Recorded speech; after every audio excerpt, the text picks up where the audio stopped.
Yeah, okay. So, it's a very, very hard-hitting film, needless to say, and it leaves you with so many raging emotions and questions. And I'm sure people have a lot to say and ask about the situation in Palestine, in LYD, and what's going on. But before we get there, I'm going to, as a filmmaker, take the liberty to talk about the form of the film. It's been described as a speculative documentary. Now, this is a sort of a contradiction in terms because the documentary is supposed to be about reality. It points its lens at the present and at the past too, which comes to us through records and recordings and, of course, through people's memories. But we now see that there is a new, if not a form, at least a new component in films emerging, which is sort of called speculative, where the documentary is pointing its lens to the future, so to speak. And those who are marginally familiar also with the documentary form will know that it carries this legacy of how British filmmaker John Grierson defined it. He called it the creative treatment of actuality. And now there are people, there is a filmmaker, anthropologist, Juan Salazar, who calls it, this new mode, the creative treatment of possibility. So, theorists, media theorists will, of course, have a lot to say about this, but to bring this back to this film, as someone who, the film itself is sort of tells us a lot, but as someone who's been there, who's been to the place, and who knows the situation firsthand, knows the grim reality of it firsthand, what do you think that this form of speculation about an imagined reality enables? What does it allow? What was your response to it when you saw the film? Can you hear me? Is it on, the mic? No, yeah, it's on. Yeah, no, put it on. Yeah, it should be on. Is it working? Is it on now? 1 second. Here. Okay. I think for me it was that this film really shows what Palestine could have been. That classroom scene at the end, the animated scene, in contrast with the classroom scene early on, I think is so striking because we see a classroom filled with a multicultural community of what Palestine could have been. And we know that that's what it could have been because we know that when the Armenian genocide happened, Armenians were welcomed with open arms in Syria, in Lebanon, in Palestine, in Jordan, in Iraq, and no questions asked. They were given homes because they came seeking refuge. They didn't come under the barrel of the British guns. So we know that that could have happened. And to see that that kind of classroom could have been there where they could have been learning about each other and thinking about new people coming to their community and how they might treat them better or welcome them in is the utopia that I would love to see in Palestine. But from what you're, hello? Yeah. But from what you're saying, it's not just a utopia, as you're saying that there was a culture of acceptance. Yes. When the Armenian refugees came, and Yes. in a sense, with the Israeli occupation, that culture seems to have been destroyed. Yes, and in fact, that was across the entire Arab world. Jews, Muslims, Druze, Christians, people lived harmoniously for centuries.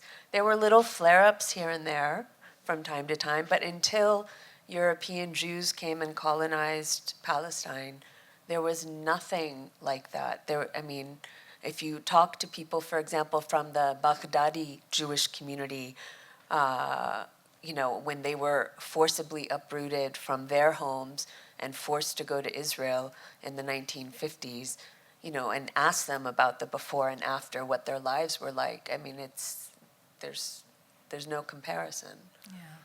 They were living that multicultural life in Iraq. Yes, and they were all, at that time, they were all Arabs, whether they were Jews, Yes. whether they were Christians, or whether they were Muslims, they were all Arabs. And Yes. with the Jews came Europeans, and that's Yeah. really where. Before I open it out, can you tell us what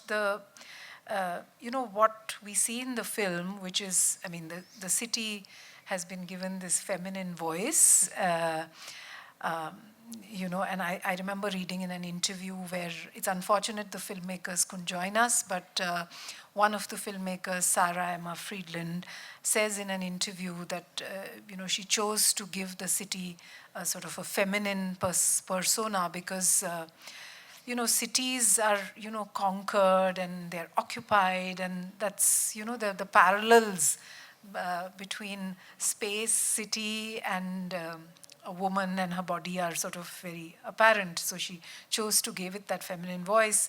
And Lyd, speaks of herself, her past and her present and future. The story of Lyd itself that we see in the film, what does that tell us about the larger sort of history of that place from 1948 onwards, and particularly now, where we only really hear about what's happening in Gaza, and that seems to be what Palestine has been reduced to. So that's one of the reasons I chose two films to show from what we call 1948 Palestine, which is what Palestinians who live in Israel call it, because this idea that apartheid only exists in the West Bank or that it only exists in Gaza is not true. It exists from the river to the sea, which is also why when people get upset, at least in the United States, in my country, when people freak out when you say from the river to the sea, there's one country already occupying all of that land, controlling all of the land and the people there. And I wanted to show what's happening in between, that there are, it looks different, but the ethnic cleansing and the forced exile and all of these things are ongoing, little pogroms that come up now and then. It's ongoing all the time. But this kind of stuff will never reach the international media. So I wanted to have that aspect shown. Before I open it out, is it true? Because Lyd, there are other cities of Israel from where the Arabs were driven out completely. Mm-hmm. But in Lyd, 1,000, they said 1,000. 1,000 could stay. Could stay, and they do stay, although in ghettos. Yes. And then there are the refugee camps not too far from Lyd, where people stay who continue to think of themselves as belonging to Lyd, and that continuous yearning and longing for the homeland remains. So is Lyd also sort of different in that respect, that people continue to stay there within? No, the Palestinians continue to stay there from Lyd. So Lyd, first of all, that whole scene that they were talking about, and there are a few things that they didn't mention when they were describing the Nakba, and one of them is that it was July, and when they were on that forced march eastward, there was no food and water, and people actually did die of thirst and hunger during that march. And yes, all of their belongings and possessions were stolen, and all of those things happened. But it was two cities that are kind of next to each other, Ramla and Lyd, and they were forced out kind of together on this march. And then some people were allowed to stay, and a very minimal number. All of this started in part because, Israel declared statehood in May. We're talking July 1948. So Lyd held its ground for a bit. They had just a few fighters with a few guns, no major militia or any such thing, just irregulars. And they managed to hold their own, and that's why they held it until July. And then they came in, and then they did that. In the next movie, we'll see, the town in that movie is a town, Tiberias, which is not too far from LYD. It was completely emptied of all of the people there. The difference being, before the Zionists came from Europe, LYD was primarily an Arab and Muslim town. Tiberias was almost 50-50, Jews and Palestinians. So there was a different kind of weight there in terms of already having a hold and then getting people from the militias in to take over. Yeah. Okay, let's open it out to everybody in the audience. Questions, comments?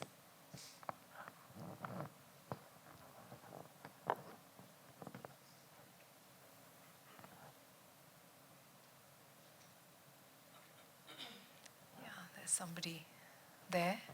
Yeah.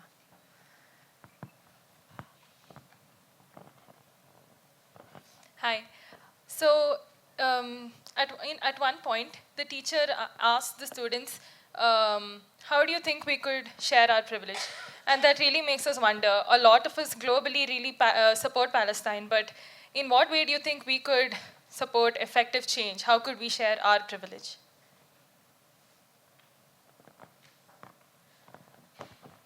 I mean, there are a few things that are kind of going on that are happening in India right now. One of them is that we are helping to supply militarily the Israelis, and we need to intervene in that. There was an attempt at the Supreme Court that didn't go through, but that really is probably the first line of action that I think needs to happen.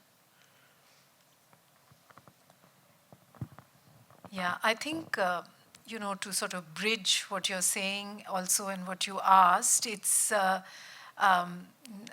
action, of course, will follow, but I think the first step is also to try and understand what is going on, everything that's going on, and also sort of open that out for discussion so that we open up possibilities and see what can be done. And as you said, if these can become issues, I don't even know whether anybody is talking about it here. That there is, is it sort of understood? Is it publicly known that there is this military support? That itself is the first step, isn't it? You would say, yeah.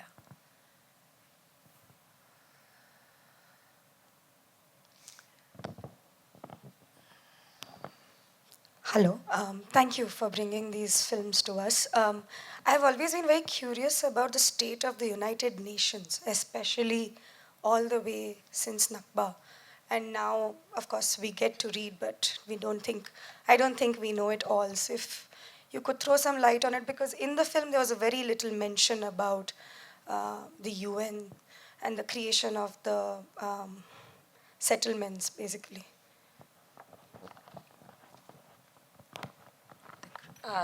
Meaning, like, what is the UN doing? The UN's doing nothing. Mostly because of the Security Council and the United States in particular that are blocking any potential intervention. They're just giving Israel carte blanche to invade Lebanon. On the 29th, they bombed Yemen, Syria, Lebanon, and Palestine, all in the same day. Okay? No one's doing anything about it. If the UN were worth anything, they would have stopped that. Plus, in the last 2 days, the United States has started bringing in its ships and its army, and they're also participating actively. So it's not even just a regional war anymore.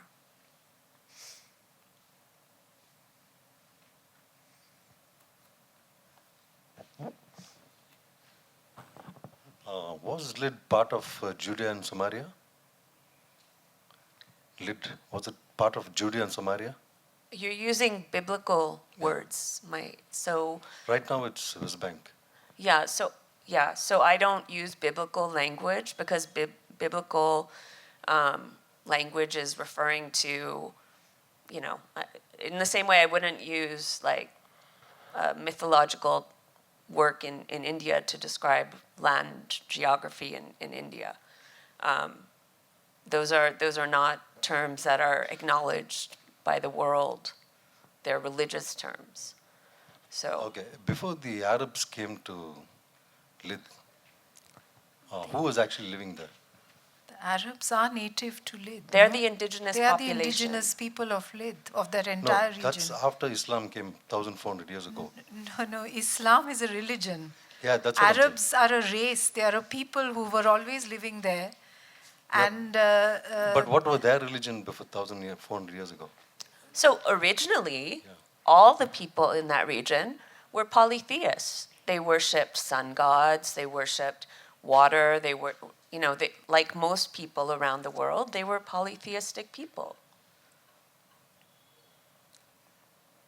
So what And land at- was it actually? And at one time, and they, after one time, they were following Judaism, and then came Christianity.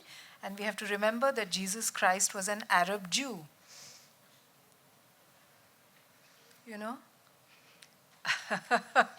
Because, we confuse these Jews. Also, it's a grouping based on religion. Islam is a grouping based on religion. Arabs are a race of people who inhabit that entire region, including Palestine.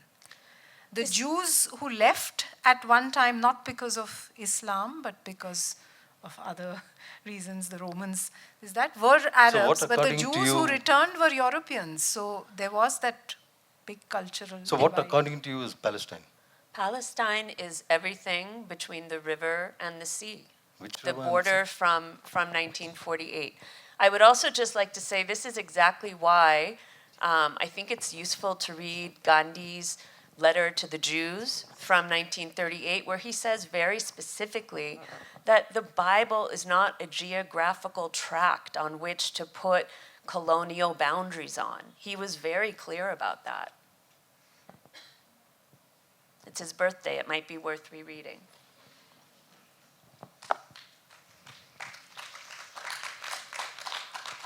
Yeah, Marcy, I was just wondering what are the conversations you have with the Jewish community since you're part of an initiative that is encouraging discussion there. So, and what is their perspective? We rarely get to hear about that here in India. So I'm a member of a Jewish synagogue in Chicago in the United States, and I'm actively involved in that synagogue. I go to Torah study every Saturday night. I go to their Shabbat services every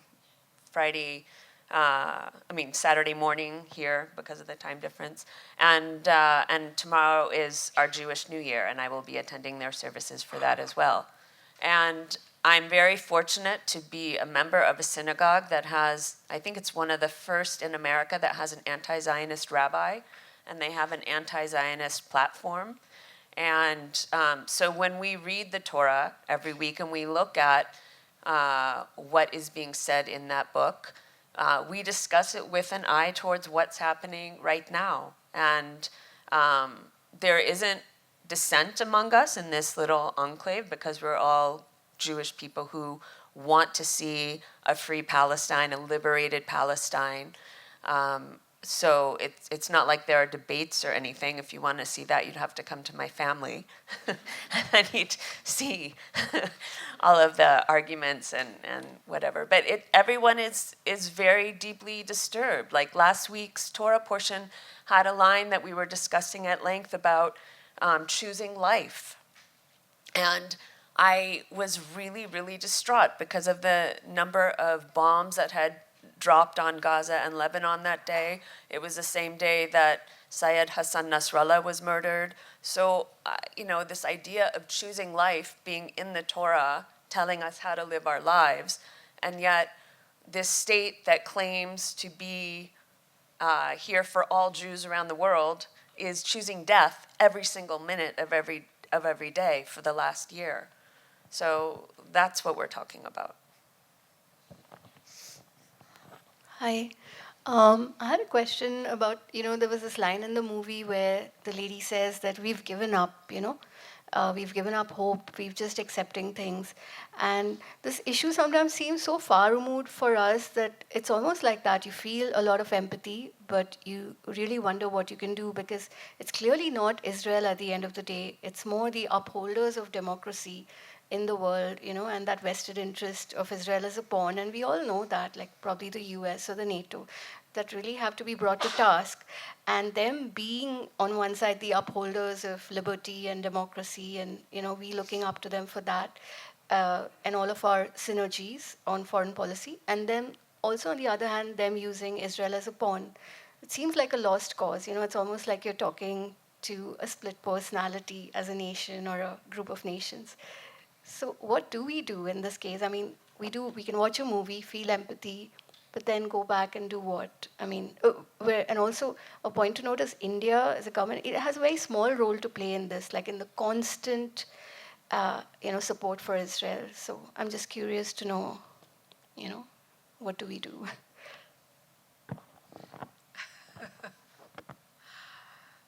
Yeah, that's a difficult question. Directly for Palestine, I don't know.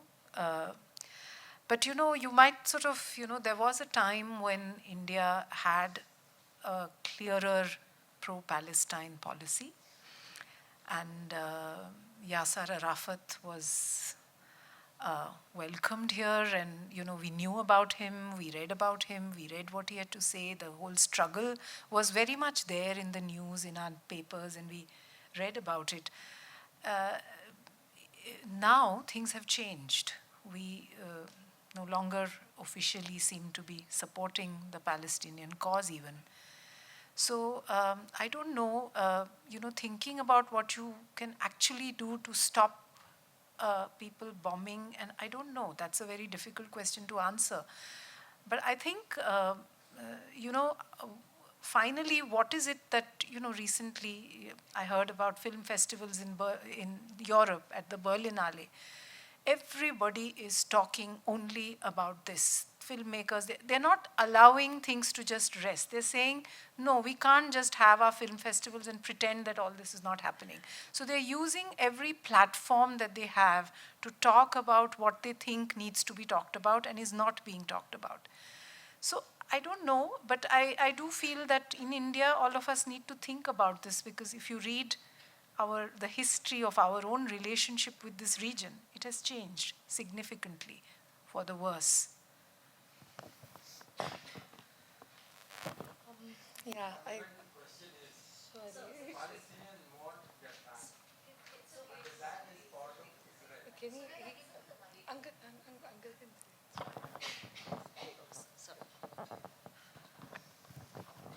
The fundamental question is, Palestinians want a homeland. And that homeland is part of Israel, near East Jerusalem. Unless there is a way out, this war or this fight will never end at all. And that has to be really thought about. Which land can be, whether you take it from Sinai, desert, or you can keep them, provide, because a lot of Jews who are returning to Israel also want a place to stay.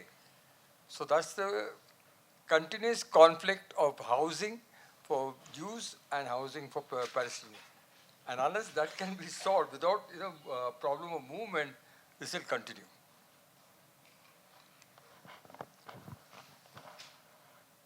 So there are many people, I count myself one of them, who have been working for many, many years on a one-state solution, because a two-state solution is a mirage. It was never a possibility. It was never going to happen. It was a complete and total sham. At least there's enough evidence out there that we know that now, and it's pretty clear. So I've lived there. I've spent a lot of time there. I can tell you there is more than enough room for everybody, for every refugee to get their right of return, according to UN Resolution 194. And there's enough room for whichever Israeli Jews want to stay. There's enough room for everybody. But Jewish people who are controlling and inhabiting Israel today need to stop the mass dehumanization of Arab people as a whole, and they have to be like really reprogrammed and learn how to think differently. I don't know how you do that. I don't know if you do something like the Truth and Reconciliation Commission in South Africa, but that would have to be obviously a part of the program to create this one state, especially after this last year. Yeah, I really appreciated the film. Actually, like, I think I cried 2-3 times in the middle, but like really shaken by it. Let me just get my thoughts together again.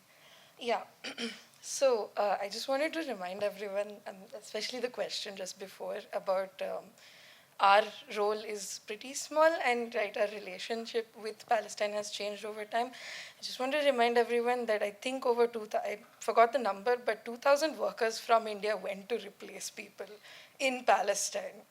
I think that's pretty, I'm sorry, I'm shaking a little bit. So it's like, I think that shows that our role is only there to replace them. And one striking thing that happens a lot in the kind of conversations we have around Palestine is, yes, it is the dehumanization of Arab people, brown people in general.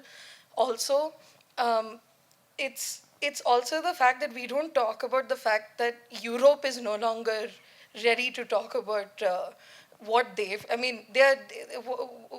role in all of this, basically. They chased the Jewish people out. I mean, they created the fascist regimes. They encouraged fascist regimes that that drove people out in the Holocaust, that drove people out and killed people in the Holocaust. And then that same thing is repeating few generations later, and it's the same exact thing over and over again, except this time it's to a group of people that have always been deemed completely like inhuman, people who do.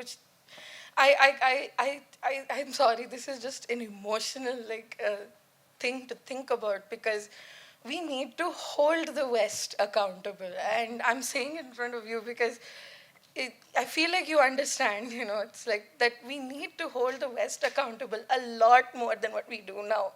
And I feel as Indians, we need to stop looking up to them first and foremost, especially considering them as a standard. And this is a trauma that we have to deal with ourselves too.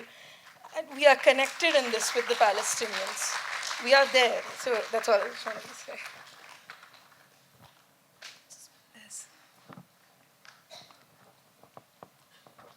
That was so nice. I agree with everything that you said.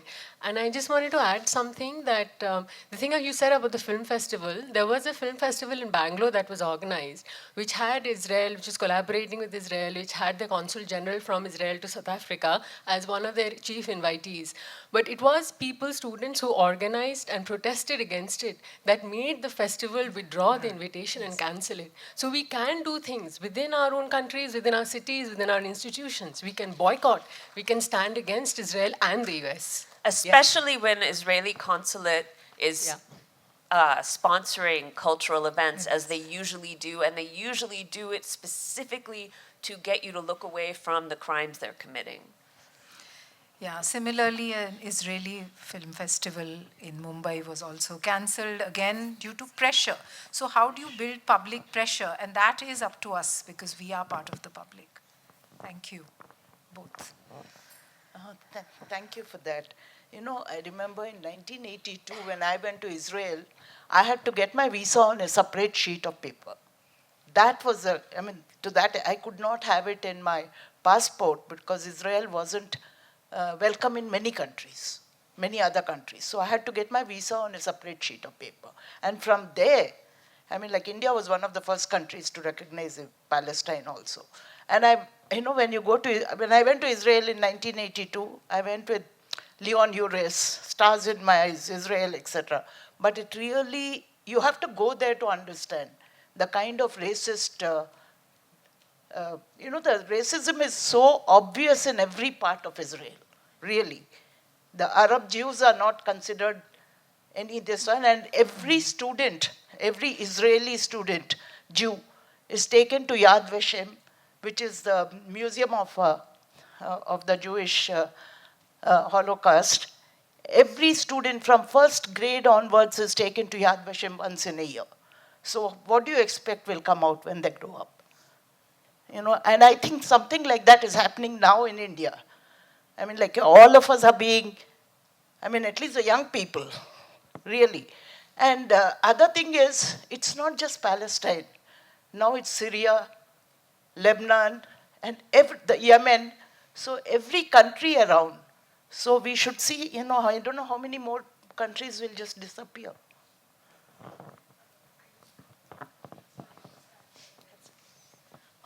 So one thing I've been thinking about is if not us today, it might be us tomorrow.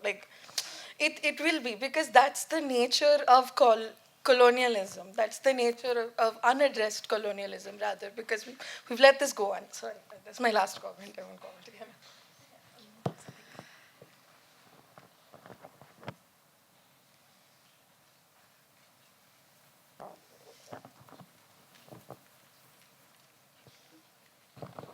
Hello. I wanted to add on to what she said. It's happening in so many places now, in Syria and Lebanon, and a lot of people are drawing parallels to what's now happening in Kashmir to what's happening in Palestine, and they're comparing what the Indian government is doing in Kashmir to what Israel is doing in Palestine. And so how we, as people who are not in Kashmir, how can we help both Kashmiris and Palestinians? And I think a way on social media, it's so, there are people like Bisan, I forgot the name of the other journalists. There are so many people who are documenting their own tragedy. So I think one way that I can think of to support is on social media, there are so many places where you can directly give money and aid them. So that's one way, I guess, and share their stories. Even in the film, the man who was talking about how the military was, the Israeli military asked him as a child to remove bodies. He remembered all the people, he named them, he described them. It's a way to humanize everyone who's not there now. And all the, so many people are not, I think the official numbers are some 50,000 victims are there. I don't know the unofficial numbers. I'm assuming much more than that. I'm sorry, I'm just going on a rant here. I think another way to support them would be to just hear their stories, share them, and talk about them, and to humanize them again and again.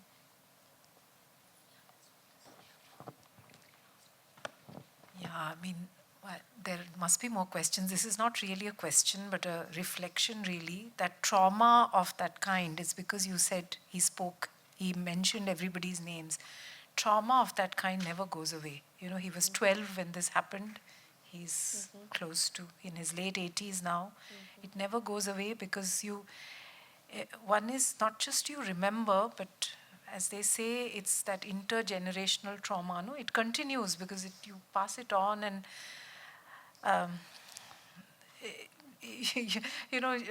the teacher talks about how her children live in fear because she's surrounded, she's close to the mosque, and she's surrounded. So one is, of course, with bombing people die, but it's also the fact of having to live amidst this continuous violence and threat of violence, and what does it do to people and to future generations is also something to think about. It's, this is, yeah, sorry. Hi, good evening. Thank you for the opportunity. I come from a country which has been mentioned earlier. I come from Italy, where fascism was born.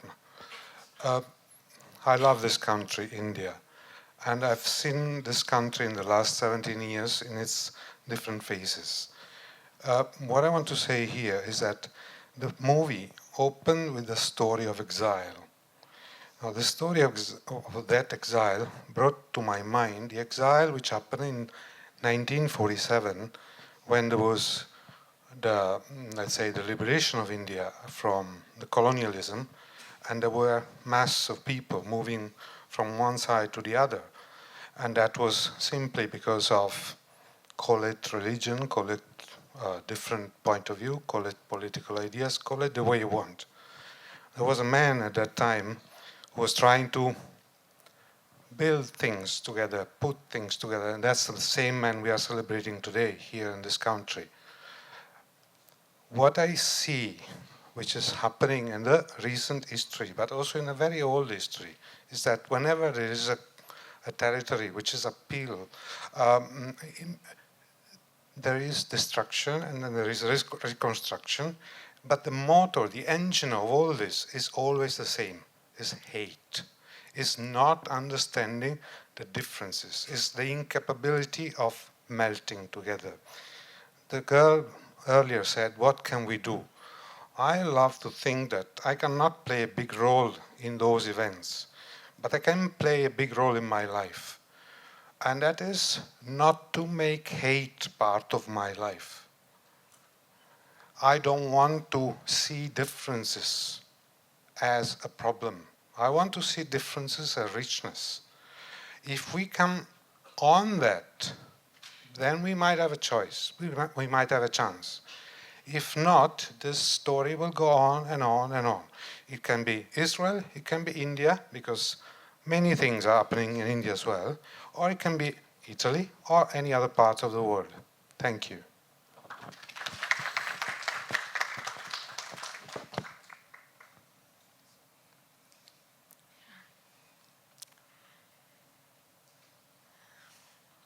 Okay. Yeah, last. Okay. Two questions. Yeah. Thank you so much for bringing the film. As credits were rolling, I saw that one of the sponsors was Harvard Divinity or something. So there are universities who are sponsoring these things. At the same time, we saw what happened in universities when students came out to protest. So how do we reconcile that younger generation voices were openly snubbed in by authorities because they have funding coming from certain resources. So how do we reconcile this going forward? Are universities always going to depend on these funders? So universities aren't monoliths. Sarah Emma Friedland, one of the filmmakers, happened to get funding from there because she had some affiliation in that program. So that's why that money's there. And she teaches at New York University, which is a university that has just outlawed criticism of Zionism this year, okay, which isn't an ideology. It has nothing to do with a people. But she teaches there, and she teaches against that grain. Like, there are lots of different things, universities are, especially in America, are absolutely a huge part of the problem because of their deep investments in militarism, for one thing. But there are also really important things happening in universities, and a big part of that is student organizing. So. Yeah, I mean, these contradictions will always remain, and we have to work within those contradictions, whatever we want to do. I think there was one last question. I have two questions. One, why do you think we don't have the Arab support for Palestine any longer, right? Can you okay. repeat? Can you hear me now? Yeah. All right.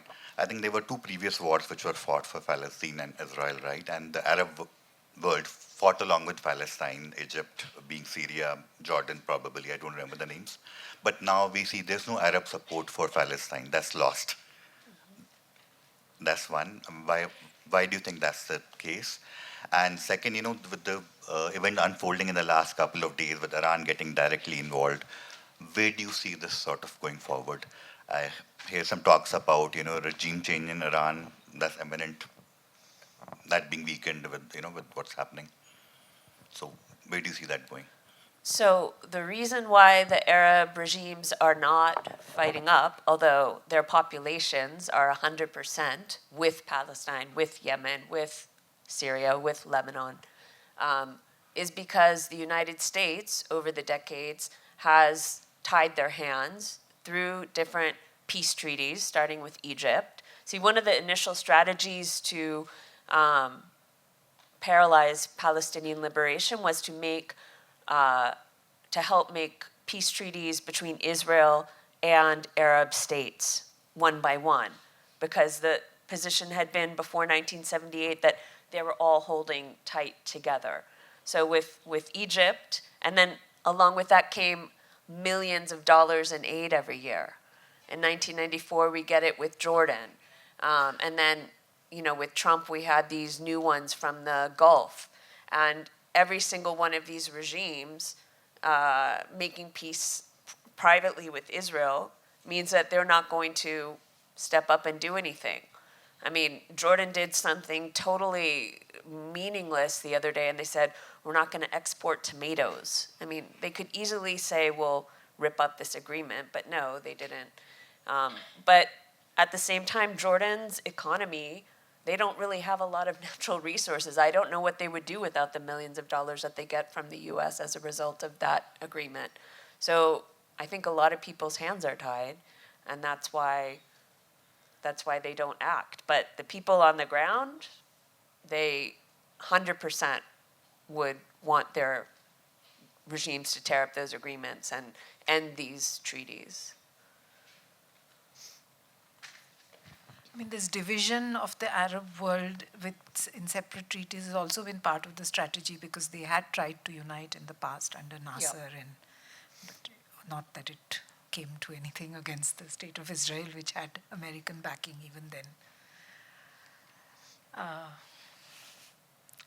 Okay, thank you all very much. Thank you, Marcy, for Swati.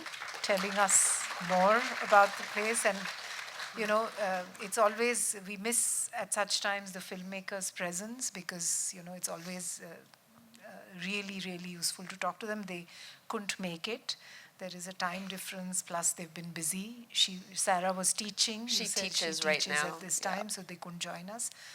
But thank you all for staying back for the discussion, and I hope you will stay on for the second film, which is at 6:30, Bye Bye Tiberias. So till then, we have a short break. Thank you.